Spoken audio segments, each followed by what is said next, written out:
Hi!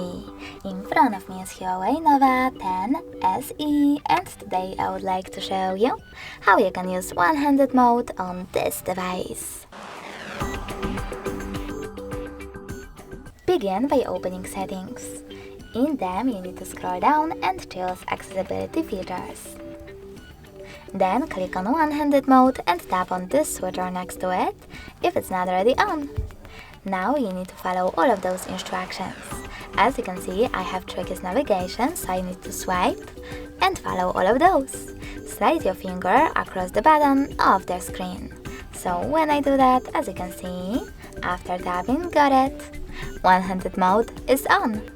If you wish to go back, click on this blank area. If you wish to change placement of your screen, you need to swipe the other way. Then go back the same way.